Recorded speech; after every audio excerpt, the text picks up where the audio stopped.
Kita balik pada pembahasan kita ya. Sekarang kita menginjak kepada pasal ya di dalam penunaian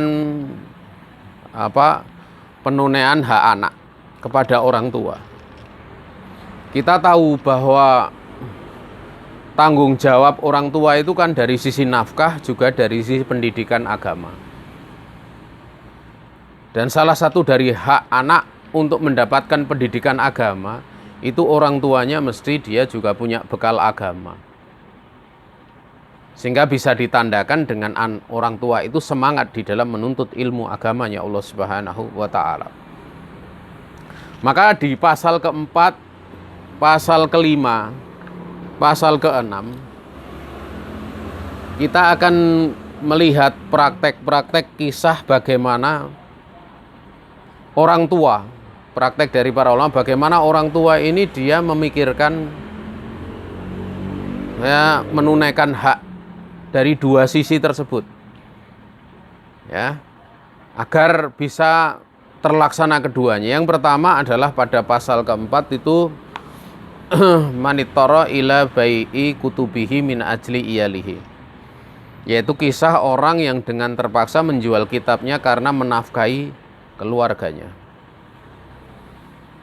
Diterangkan di situ qala Ahmad bin Sulaiman Al-Qati'i adiktu ido'atan famadaitu ila Ibrahim Al-Harabi li abuthahu ma'ana fihi. Ahmad bin Sulaiman Al-Qati'i dia berkata, aku benar-benar terdesak. Aku pun kemudian pergi menuju Ibrahim Al-Harabi untuk aku ceritakan kesulitan yang aku alami. Ya, jadi bercerita kepada gurunya. Ya, untuk mengeluhkan satu masalah yang sedang dialaminya. Maka beliau kemudian menghibur diriku, faqala li la yadik sadruka fa innallaha ta'ala min wara'il maunah. Ya, kamu dadamu nggak perlu untuk sempit. Janganlah kamu merasa sempit di dada, karena di belakang ini akan ada pertolongan Allah Subhanahu wa ta'ala. Beliau tidak mengatakan an-nasr, tapi mengatakan ma'unah. Ya, karena pertolongan, kalau nasr itu pertolongan yang besar sifatnya.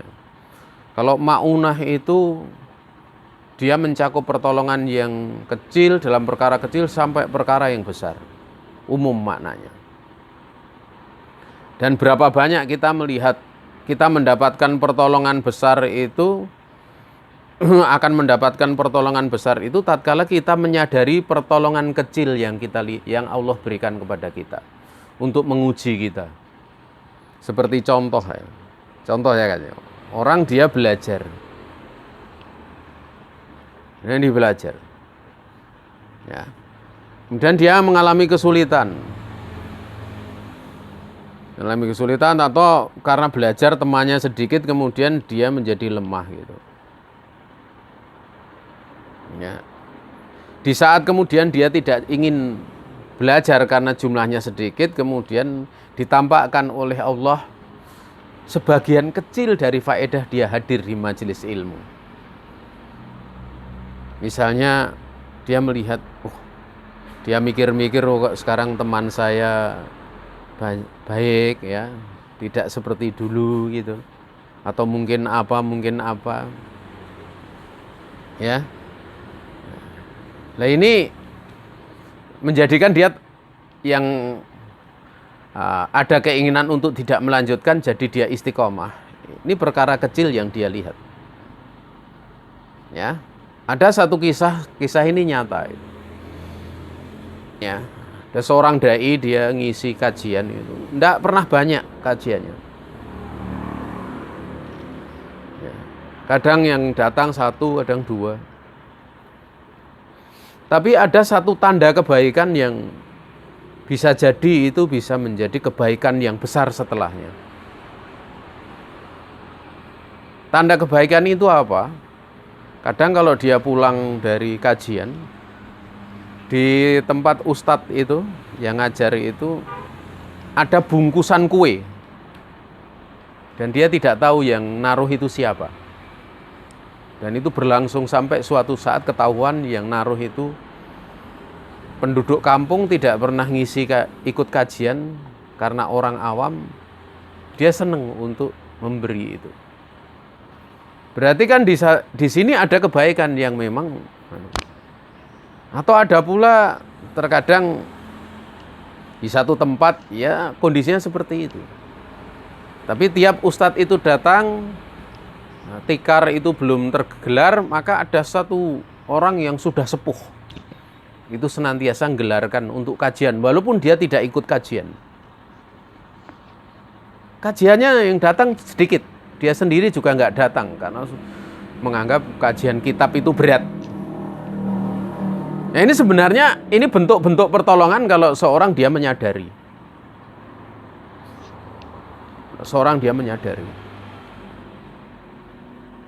Ya. Karena untuk kemudian seorang itu mendapatkan pertolongan yang besar, tentu kalau dalam hal kecil saja dia tidak bisa mensyukuri atau tidak bisa melihat kebaikan yang datang dari Allah Subhanahu wa taala, bagaimana mau dikasih yang besar?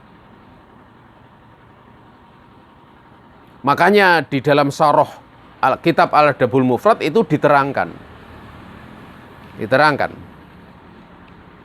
Ya. Nabi alaihi salatu wasallam mengajari sesuatu dari hal yang kecil. Kalau dari hal yang kecil saja itu tidak bisa, bagaimana mau menempuh sesuatu yang besar? Ya. Yaitu berkaitan tentang hadis, kalau kamu itu memasak, maka banyakkanlah airnya. Ya.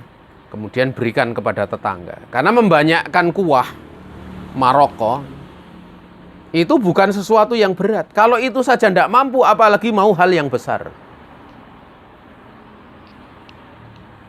Jadi jangan dibalik. Yang besar dulu. Nabi mendidik itu dari mana yang mampu dulu gitu loh. Dari yang kecil dulu, baru kemudian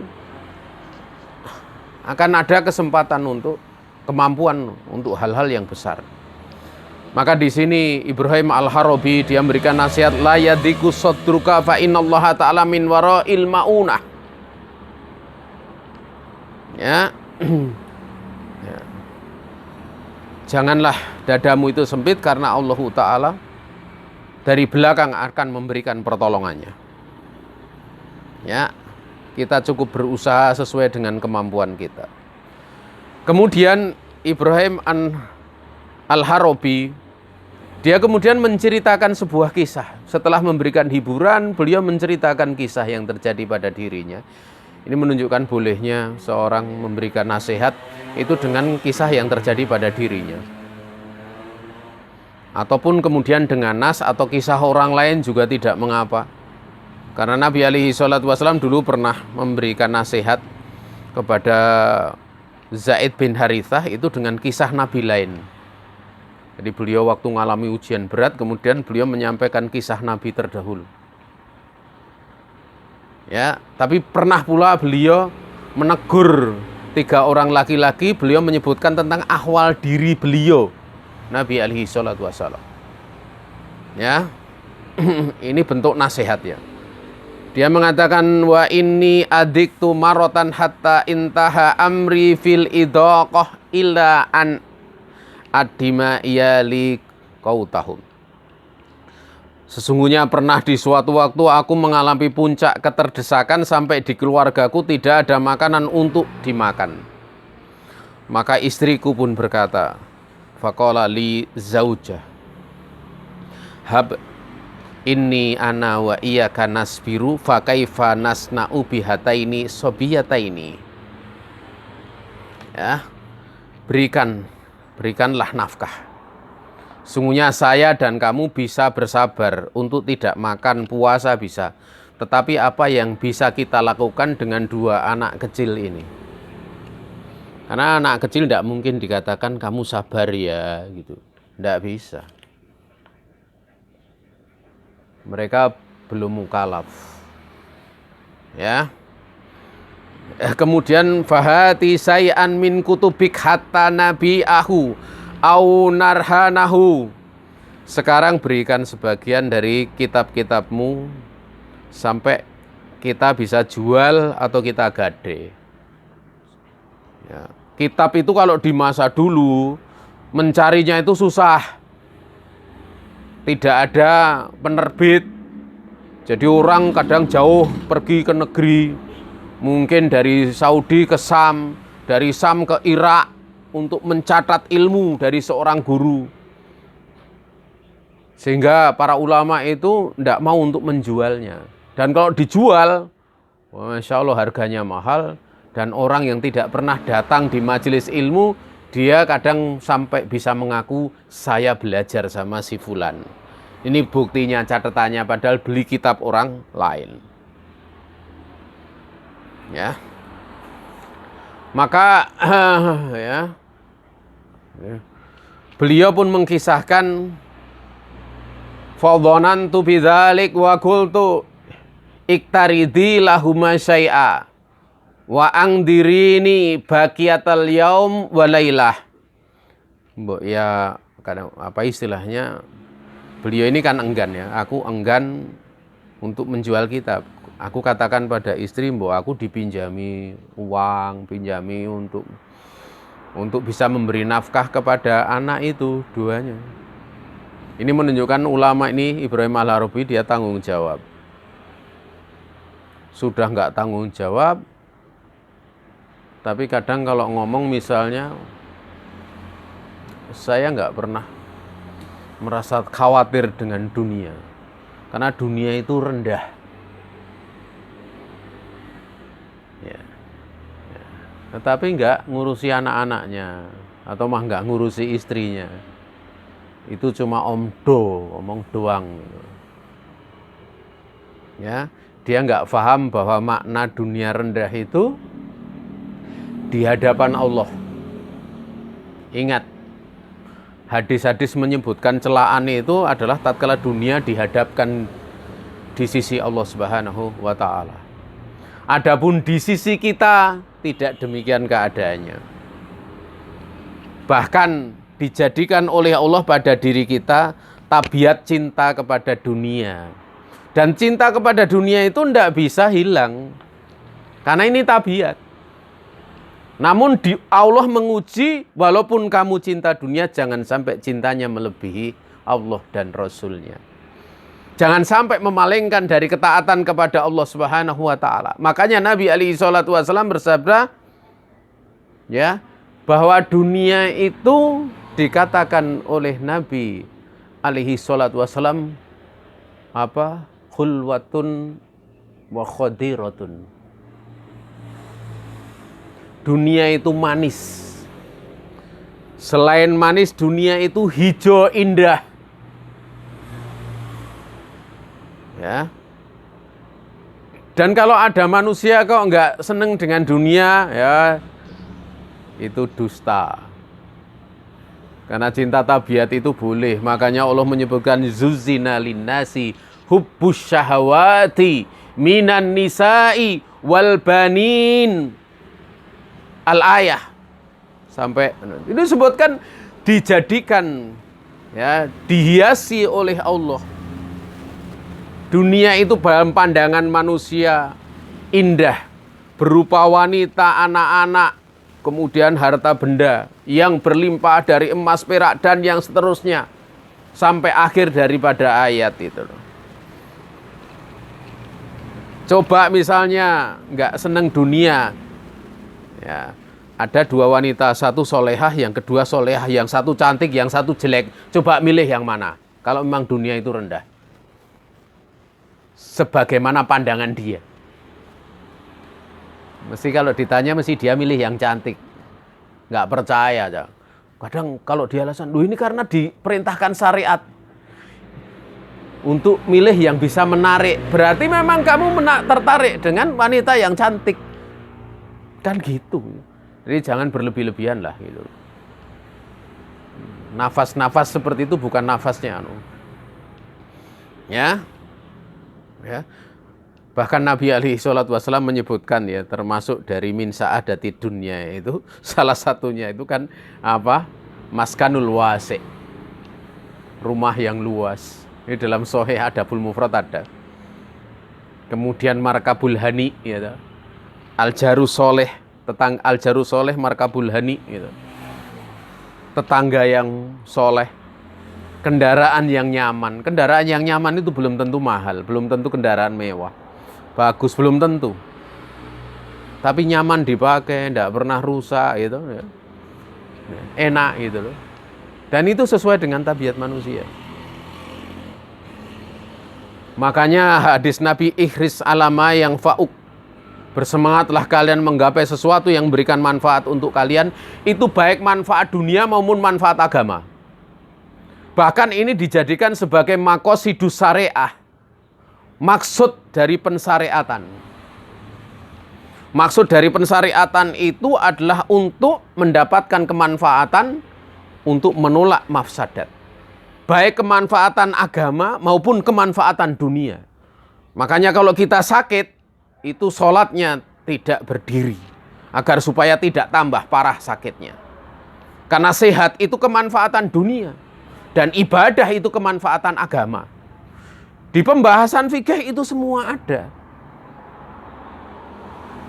Bahasan fikih itu ada. Ya. Jangan berlebih-lebihan lah. Ya. Pentingnya seorang pelajari fikih itu seperti itu. Ya. Sehingga dia menempatkan itu segala sesuatu itu pada tempatnya. Kemudian kita lanjutkan. Jadi karena anak-anak kan tidak mungkin bisa sabar gitu loh.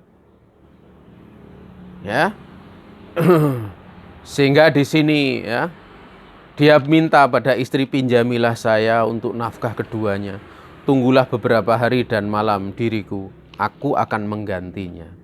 Ini seorang suami yang paham tentang tanggung jawab. Ya, tapi kalau tidak paham tanggung jawab itu nanti jadinya lucu gitu. Mau ngumpuli istrinya, tapi nggak mau ngurusi anaknya. Ada sebagian dulu waktu kami ngurusi pondok itu ya, yang mondokkan tuh nggak pernah mau bayar, nggak pernah ini, nggak ngurus, bahkan anaknya itu kasihan sampai terlantar. Ya. Dan kalau di rumah pada waktu belum mondok itu juga makan biasa, tapi kalau di pondok itu tahu-tahu kemudian mengatakan nggak mampu untuk mengurusi ini dan yang lain sebagainya.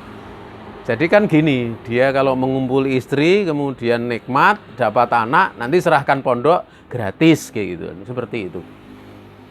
Akhirnya yang suruh berjuang, suruh anunya itu ustadznya, pondoknya, suruh nanggung itu. Ya kadang seperti itu. Nah ini lucu seperti ini kadang ya. Makanya ya gimana ya seperti itu kalau dari pembahasan akhlak, apalagi kalau sukanya nikah sana nikah sini, waduh repot itu. Ya, apa sebenarnya dia itu di dalam pernikahan itu hanya ingin melampiaskan syahwatnya saja. Teramat rendah dia mencari keberkahan di dalam pernikahan kalau caranya seperti itu. Ya, dan biasanya seperti itu cara berpikirnya salah gitu loh. Karena anak itu bukan beban, tetapi rahmat. Ya, maka dikatakan ya. Di dalam ayat mawaddah warohmah itu, mawaddah itu kecintaan tulus, rohmat itu sebagian ahli tafsir anak, menafsirkan anak.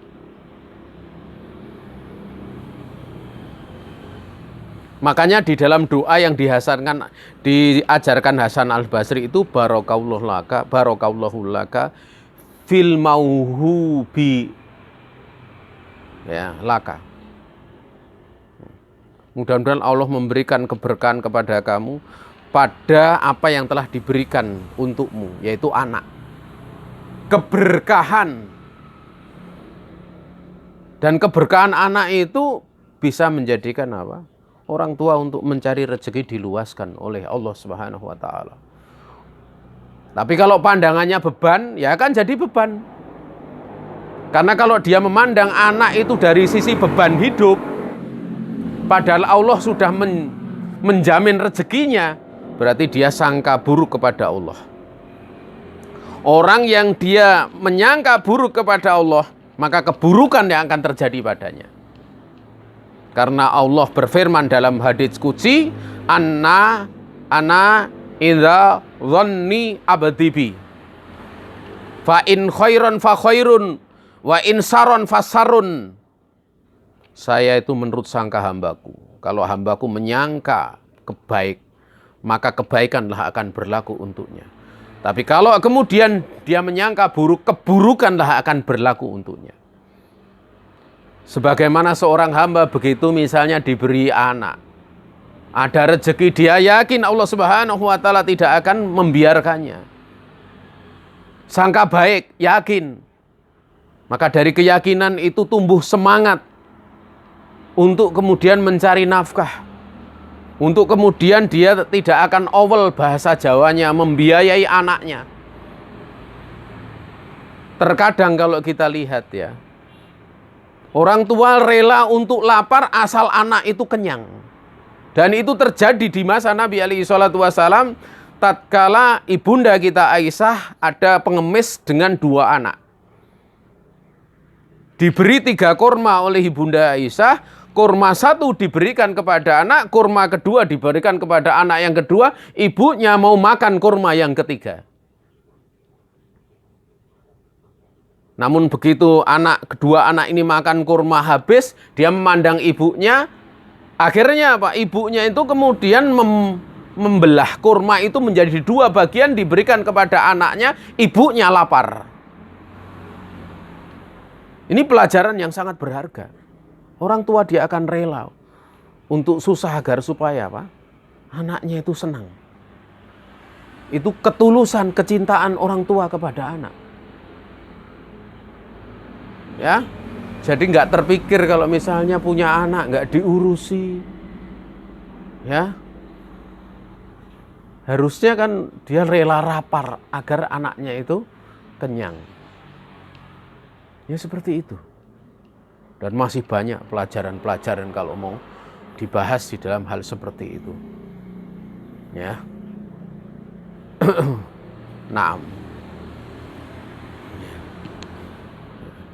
Kemudian beliau mengatakan wa kana li baitun fi dhihlis dari fihi kutubi fakuntu ajlisu fihi linaski walinadhar lailah idza dakun yadukul bab. Rumahku, saya punya rumah di daerah Dihlis. Di situ kitab-kitabku ada, kusimpan. Waktu itu aku sedang menyalin naskah kitab sambil membaca, memperhatikannya. Ya, tatkala ya, maka pada saat malam tersebut saya berada di rumah itu, ada orang yang mengetuk pintu rumahku. Aku pun berkata, siapa ini? Man hadza faqala rajulun minal jiron, seorang laki-laki dari tetanggamu. Maka kemudian dia memerintahkan udkhul, ya. Namun tetangga ini mengatakan atfi isirat hatta adkhul. Ya matikan lampu dulu baru saya masuk. Dia tidak ingin dikenali. Ya. Kututupi lampu rumahku dengan sesuatu, kemudian kukatakan masuk gitu loh. Ini kalau saya baca bahasa Arabnya cukup enggak ya, maka bahasa Indonesianya saja ya. Ya, toh arti maksudnya sama. Kemudian beliau pun masuk dan meninggalkan di sampingnya sesuatu, kemudian langsung pergi. Wa taraka ila janibi say'an wang sorofa, dan pergi, tidak mau dikenali. Maka tutupan lampu aku buka dan aku lihat ada sapu tangan. Sebenarnya bukan sapu tangan ya, kain besar yang membungkus sesuatu yang bernilai.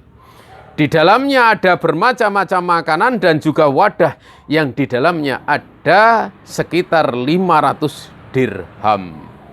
Masya Allah ya. 500 dirham itu sudah masuk nisab perak untuk diyakati.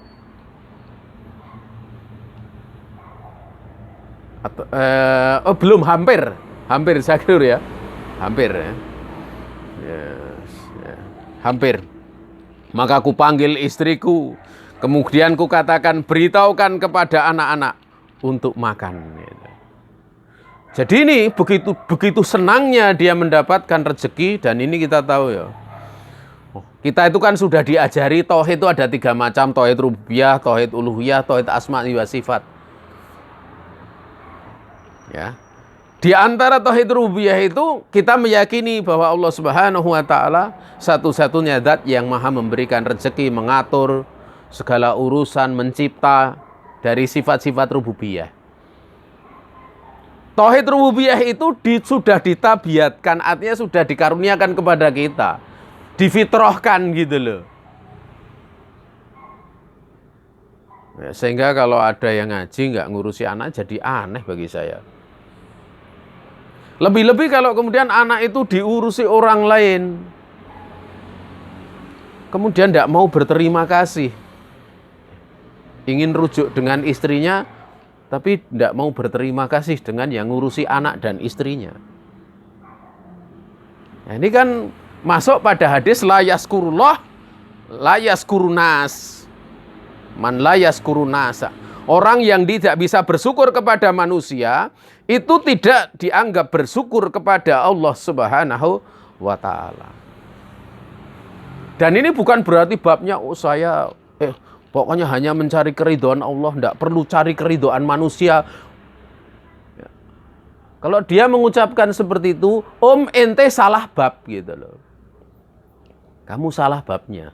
Ibarat mau BAB, pintunya masuk rumah makan atau masuk ruangan makan.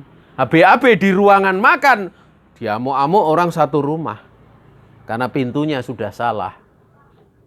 Demikian pula mau makan, dia mau makan, tapi masuknya di pintu WC. Ya dia akan minum air kencing atau minum air yang ada di situ, atau dia mau makan tai gitu. Karena babnya salah. Walaupun itu secara maknawi gitu loh, tapi didekatkan pada hisi, sesuatu yang bisa diindra. Seperti itulah akibat salah bab. Ibarat sepatu dipakai untuk peci, mesti sepakat orang satu kampung mengatakan orang gila baru. Kenapa? Karena babnya salah. Babnya salah. Ya. Makanya ilmu itu bukan karena hafalan Al-Quran. Bukan karena hafalan hadis. Makanya terkadang orang yang disampaikan ilmu kepadanya itu bisa lebih alim daripada orang yang menyampaikan. Itu kaitannya dengan hadis. Banyak dulu ilmu hadis, tentang hadis disampaikan kepada Imam Syafi'i.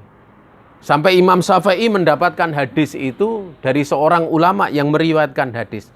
Kealiman terhadap hadis yang disampaikan oleh Imam Syafi'i itu melebihi yang menyampaikannya. Dari rawi hadis. Makanya beliau adalah seorang ahli fikih. Maka paginya aku bayar hutang kami dengan dirham itu.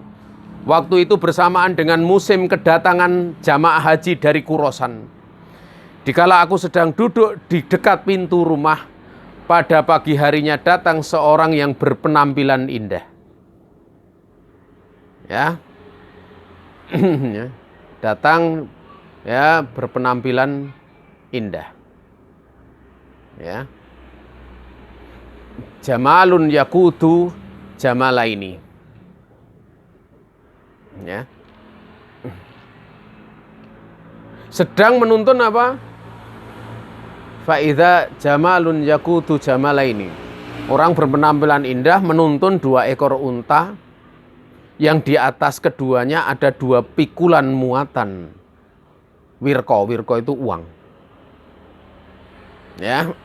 Kemudian dia bertanya, wa huwa yas'alu an mangzilil harabi fantaha ilayya. Dia menanyakan tentang rumahku, yaitu Al-Harabi. Dan dia tepat berhenti di depan rumahku, maka aku berkata, saya Ibrahim. Turunkanlah kedua muatan itu. Maksudnya saya ini Ibrahim Al-Harabi yang kamu cari. Ya. Fahattol himlaini. Maka dia berkata, 2 muatan ini berasal dari seorang yang berasal dari Khurasan. Dia memberikannya kepada kamu. Maka aku pun bertanya, siapa orang Khurasan tersebut? Maka lelaki ini dia mengatakan, Qadistakhlafani an la aqula man huwa. Sungguhnya dia memintaku untuk bersumpah untuk tidak kukatakan siapa dia. Kok bisa tetangganya tahu Ibrahim Al-Harabi sedang susah?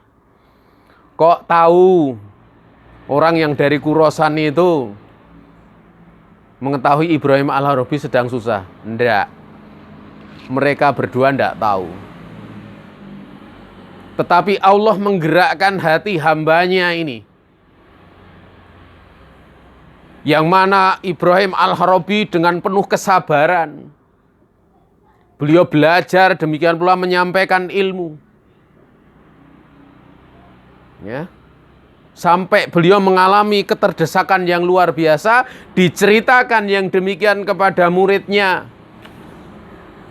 kepada yang bertanya, sebagai sebuah pelajaran yang sangat berharga, yaitu Ahmad bin Sulaiman Al-Qati'i. Ini kisah nyata. Makanya ya, makanya sikap seorang guru pada saat muridnya itu mengeluhkan, tentu murid ini dia tidak akan meminta kepada gurunya, mbok saya dikasih uang, mbok saya dibantu ini itu. Walaupun terkadang ada yang seperti itu kemudian diberi oleh gurunya gitu loh. Rasulullah kadang ada sahabat menceritakan itu kemudian beliau memberi. Namun ada hal yang lebih penting daripada itu, bagaimana mensikapi di saat hal demikian terjadi gitu. Sehingga dahulu Ali radhiyallahu taala anhu, beliau ini pernah didatangi oleh seorang laki-laki yang dia mengalami kecapean di dalam dia mengurus keluarganya. Maka kemudian beliau menceritakan apa yang disampaikan oleh Nabi kepada beliau dan Fatimah untuk bertasbih 33 kali sebelum tidur, tahmid 33 kali sebelum tidur, dan bertakbir 34 kali. Itu lebih baik dibandingkan dia mendapatkan pelayan. Dan di situ dia mengumpulkan dua macam sebab. Sebab syar'i, yaitu berzikir bisa menguatkan badan. Berzikir bisa menguatkan badan. Juga yang kedua, yaitu sebab kauni qadari, tidur itu bisa menyehatkan badan. Dia tempuh keduanya. Ya, dia tempuh keduanya. Demikian pula kalau kita lihat Nabiullah Muhammad alaihi salatu wasallam, beliau perang Badar, sebelumnya ditampakkan jumlah pasukan itu kecil. Begitu terjadi berhadapan loh pasukannya kok jumlahnya banyak, 1000. Kemudian Nabi hanya 300 sekian. Nabi sadar bahwa secara perhitungan kauni 300 nggak bisa ngalahkan 1000. Secara perhitungan. Dan beliau telah mengambil sebab kauni qadari dengan membawa pasukan jumlahnya 300, nanti pasukan musuh sangkaannya kecil sebagaimana atau jumlahnya sedikit sebagaimana ditampakkan di dalam ru'yah beliau. Namun Allah menguji, ternyata yang ditampakkan sebaliknya, besar. Makanya di dalam takbir ru'yah itu terkadang penunjukannya bisa penunjukan mafhum, kebalikannya. Kecil justru besar, besar justru kecil, terkadang bisa seperti itu. Ini mesti paham tentang penunjukan-penunjukan di dalam nas. Maka Nabi karena sudah tidak punya kesempatan untuk mencari pasukan lagi supaya mengimbangi yang 1000 tadi, kan butuh 600 paling tidak. Sudah tidak punya, balik ke Mekah, balik ke Madinah, ayo kita berjihad, itu tidak mungkin. Yang ada hanya ayo siap-siap menghadapi pasukan itu. Maka masih tersisa sebab syariah. Sebab syariahnya apa? Beliau istighotsah. Ya. Beliau berdoa kepada Allah Subhanahu wa taala. Bahkan diterangkan oleh sebagian sahabat, Nabi tidak tidur di waktu malam, paginya akan berperang. Ya. Dijagai oleh Abu Bakar As-Siddiq radhiyallahu ta'ala anhu.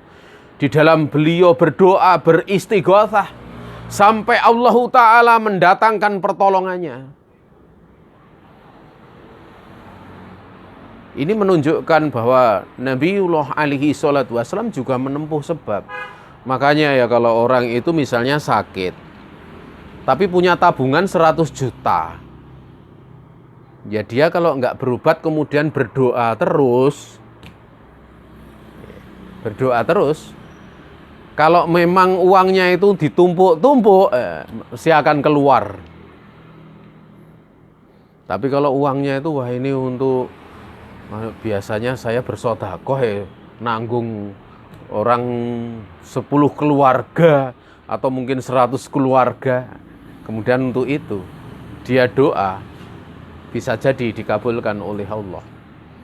Tetapi kalau tidak ada, dia 100 juta itu keluasan, bisa jadi dia mesti mencari berobat untuk menghabiskan 100 juta, kok nggak sembuh-sembuh. Di situ dia berdoa kepada Allah Subhanahu wa taala. Fahami di dalam akhdul asbab. Mengambil sebab itu ada ya satu orang dengan orang lain beda gitu loh. Tergantung dari kemampuan di dalam dia mengambil sebab. Dan Nabi alaihi salatu wasallam mengambil sebab itu ya sebab kauni qadari, demikian pula sebab syar'i. Makanya Nabi alaihi salatu wasallam kalau lapar ya makan. Tapi kalau tidak ada makanan ya puasa. Karena puasa sebab syar'i. Sambil nunggu nanti di sore kan dapat makanan. Ada rezeki sambil mencari rezeki. Seperti itu. Ya. Saudaraku kaum muslimin yang dirahmati Allah Subhanahu wa taala. Ini yang bisa disampaikan pada pertemuan kita kali ini dengan sedikit diringkas, tidak semua dari bahasa Arabnya kita baca ya. Ya. Inilah salah satu contoh ya. Besok kita membahas pada pasal yang kelima karena waktu sudah melewati batas ya. Ini sudah 1 jam lebih ya. Kalau ada salah datang dari pribadi diri saya sendiri dan datang dari setan, saya istighfar kepada Allah Subhanahu wa taala. Kalau ada benar semata-mata keluasan rahmat Allah Subhanahu wa taala yang diberikan kepada kita. Waktu dan tempat kami kembalikan kepada pembawa acara.